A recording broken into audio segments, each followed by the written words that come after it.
حضور السلام علیکم، امید ہے آپ سب لوگ خیریت سے ہوں گے۔ بہت سارے مسائل ہماری سوسائٹی سے متعلق، ہمارے ملک سے متعلق ایسے ہوتے ہیں کہ جو آپ کے ذہن میں پروان چڑھ رہے ہوتے ہیں، لیکن آپ کبھی ان کو اگنور کر رہے ہوتے ہیں، کبھی کبھی تھوڑی سی بات کر لیتے ہیں اس پہ۔ پھر جب آپ کچھ ترقی یافتہ ممالک میں دیکھتے ہیں کہ یار وہاں یہ اس مسئلے کو اتنا سیریس لے رہے ہیں، اور ہم تو اس کو سیریس لینا کیا بات ہے، ہم تو اس کو ایشو ہی نہیں سمجھ رہے، حالانکہ اتنا بڑا ایشو ہے، تو پھر انسان کے دماغ میں دوبارہ ایک گھنٹی بجتی ہے کہ بھائی ہم کدھر کھڑے ہیں، یہ تو ایک بم ہے جو پھٹ رہا ہے اور مکمل طور پر پھٹ جائے گا کسی دن، تو ہوگا کیا ہمارا۔ تو اس لیے میں نے سوچا کہ ذرا اس پر کچھ بات کریں۔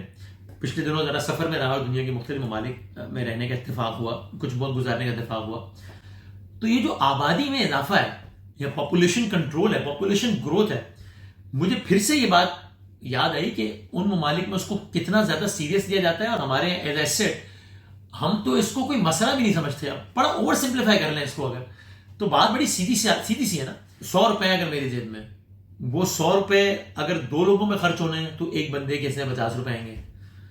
وہی 100 روپے 10 لوگوں میں خرچ ہونے ہیں تو ایک بندے کے حصے میں سے 10 روپے آئیں گے، اور اگر بندے 20 ہو گئے تو 5 روپیہ، اور ہر بندے کو اپنا گزارا کرنے کے لیے چاہیے کم از کم 20 روپے، اور حصے میں آ رہے ہیں 5 روپے۔ تو یعنی کہ اگر ہم اب اسی مثال کو اگر پھیلا دیں، ملک کے وسائل محدود ہیں، اتنے ہی ہیں، مثلا 100 روپے ہیں ملک کے وسائل، اور اگر آبادی میں اضافہ کا تناسب اتنا زیادہ ہے تو سیدھا میتھ سے یہ کہ اس کا مطلب ہے کہ ہر بندے پر کم پیسے خرچ ہو رہے ہیں، اور ہر بندے کی غربت میں اضافہ ہو رہا ہے، ہر بندے کی کوالٹی آف لائف گرتی چلی جا رہی ہے۔ And we do not even consider this a problem. میں اپنے آس پاس جب کچھ مثالیں دیکھتا ہوں تو میں حیران تو ہوتا ہوں، پریشان اس سے زیادہ ہوتا ہوں کہ ایک آدمی جس کی بیچارے کی تنخواہ تو وہی ہے 25-30 ہزار 35 ہزار، کل تک اس کے بچے تھے 2، اب اس کے بچے ہیں 6۔ بجلی کا بل تو ویسے ہی آ رہا ہے، بلکہ زیادہ آ رہا ہے، گیس کا بل تو ویسے ہی آ رہا ہے بلکہ زیادہ آ رہا ہے، ساری چیزیں تو فروٹ سبزی یہ سب تو اتنے ہی مہنگے بلکہ اور زیادہ مہنگے۔ اب میں سوچتا ہوں کہ ابھی گزارا کیسے کرے گا، پھر میں دیکھتا ہوں کہ پھر وہی شخص کچھ عرصے بعد کتنا زیادہ پریشان ہو رہا ہوتا ہے، اور بیچارہ جگہ جگہ جا رہا ہوتا ہے پیسے مانگنے کے لیے، کچھ کرنے کے لیے۔ تو مجھے لگتا ہے کہ یہ ایک ایسی اہم ترین چیز ہے جس پہ بہت ہائی ٹائم ہے کہ اس پہ سوچا جائے، اور جب بھی کوئی مستقبل کی پلاننگ کی جائے تو اپنی جیب اور باقی ساری چیزیں ضرور دیکھ لی جائیں۔ نمبرز، اعداد و شمار جو ہے وہ ہمیشہ کسی بھی مسئلے کی سنگینی کو سمجھنے میں بڑا اہم کردار ادا کرتے ہیں۔ کچھ نمبرز آپ دیکھ لیں، بڑا سمپل سے۔ 1947 میں ہم قیام عمل میں آیا ہے ہمارا وطن عزیز۔ 1951 میں 4 سال بعد سینسس ہوا۔ سینسس ظاہر وہ ایکٹیویٹی ہوتی ہے کہ اس میں گنا جاتا ہے کہ آپ ہیں کتنے، تاکہ پتہ لگ سکے ریاست کو کہ ریاست کے پاس اتنے روپے ہیں، لوگ اتنے ہیں، تو کس حساب سے کتنے روپے کہاں لگانے۔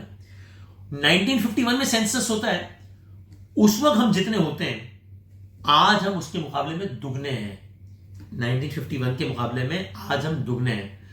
اگلا جو فگر ہے وہ اس سے بھی زیادہ خطرناک ہے۔ 2027 میں ہم مزید دگنے ہو جائیں گے، یعنی کہ 1951 سے لے کے 2027 تک ہم ملٹی پلائی بائی 8 ہو جائیں گے۔ اتنی تیزی سے ہماری آبادی میں اضافہ ہو رہا ہے۔ ڈیموگرافرز یہ کہتے ہیں کہ یہ جو اضافہ ہے، یہ تو میں نے آپ کو نمبر بتا دیا صرف، لیکن کیا دنیا بھر میں اتنا اضافہ ہو جائے، یا یہ اضافہ نارمل نہیں ہے کیا؟ نہیں جی، ڈیموگرافرز جو کہ اس فیلڈ کے ماہرین کہہ لیجیے، یا جو ڈیموگرافکس وغیرہ دیکھتے ہیں، وہ اس اضافے کے لیے جو ٹرم استعمال کرتے ہیں وہ ہے ناقابل قبول حد تک زیادہ۔ یعنی ماہرین یہ کہہ رہے ہیں کہ بھائی یہ پھر بنے گا کیا؟ ملک کے وسائل اتنے ہی ہیں، اور آبادی پہلے اتنی تھی، اب اتنی ہے، اب اتنی ہو رہی ہے، تو اب یہ وسائل کیسے ختم ہوں گے، اس آبادی کا بنے گا کیا؟ اقوام متحدہ کے مطابق دنیا کی آبادی 8 ارب کے آس پاس بن گئی ہے۔ ہم پوری آبادی کا، دنیا کی پوری آبادی کا 3% ہیں۔ ہم 3% اکیلے ہمارا ملک ہے دنیا کی کل آبادی کا۔ کیا ہمارے وسائل دنیا کی آبادی کا 3% ہیں؟ آف کورس ناٹ، اس سے تو بہت ہی کم ہے۔ دنیا کا 5واں بڑا ملک ہے ہم آبادی کے اعتبار سے۔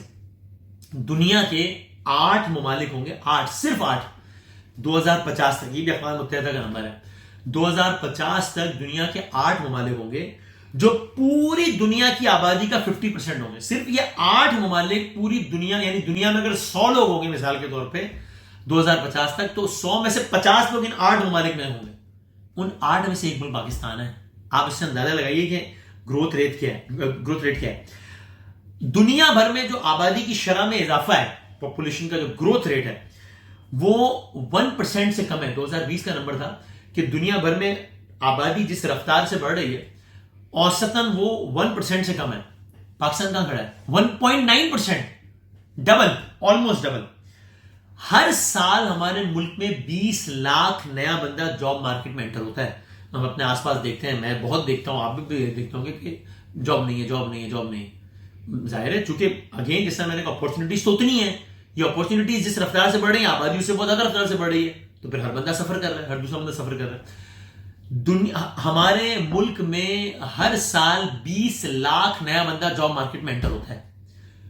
تو یہ کیا کم ہے یا زیادہ ہے؟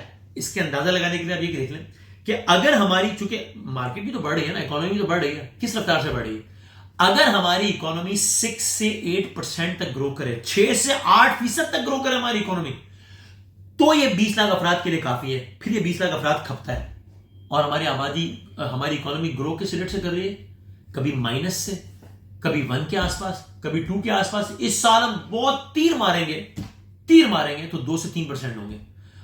مارکیٹ میں بندہ کتنا آ رہا ہے, 20 لاکھ. 20 لاکھ کے لیے اکانومی کا گروتھ ریٹ کتنا ہونا چاہیے, 6 سے 8%. ہم اس کے آدھے پہ بھی نہیں کھڑے. یہ تو کچھ نمبر ہیں, ورنہ ایسے کتنے اور نمبر آپ کے ساتھ شیئر کیے جا سکتے ہیں. گزارش صرف اتنی ہے کہ خدا را اس کو ایک مسئلہ تو سمجھیں ہم, کہ یہ تو ظاہر ہے ہمارا ایمان ہے کہ وہ تو ساری چیزوں کا خالق کو, مالک کو, رازق تو وہی, اس میں تو کوئی دو رائے نہیں رہا ہے. لیکن ذرا مسئلے کی سنگینی تو سمجھیں. اور ہم میں سے کون ہے جو یہ نہیں چاہے گا کہ ہماری آنے والی نسل, ہمارے بچے, وہ ان کی کوالٹی آف لائف اچھی نہ ہو. تو یہ دیکھیں کہ کوئی ایسا فیصلہ تو نہیں کر رہا ہم کہ جس کی وجہ سے ہم خود ہی ان اے وے اپنے آنے والے بچے کی کوالٹی آف لائف ابھی سے متاثر کر رہے ہیں. کیونکہ جیب میں میرے پاس ایز اے سیٹ, جیب میں میرے پاس 35,000 روپے, تنخواہ میری 35,000 روپے, بچے 1 تھے, پھر 2 ہو گئے, 3 ہو گئے, اب 4 ہو گئے. اب پیسے تو نہیں ہے, تنخواہ تو صرف ہو گئی 35,000 سے 40,000, 3 مار گئے 50,000 ہو گئے. خرچے جو ہے وہ کئی 100 گنا بڑھ گئے. ضرور یہ دیکھیے تاکہ ایسا نہ ہو کہ آپ کی اپنی کوالٹی آف لائف صرف پریشانی, ڈپریشن, لڑتے مانگتے میں گزر جائے, اور آنے والی جو نسل ہے, جو بچے ہیں, ان کی بھی زندگی کی کوالٹی متاثر ہوتی ہے.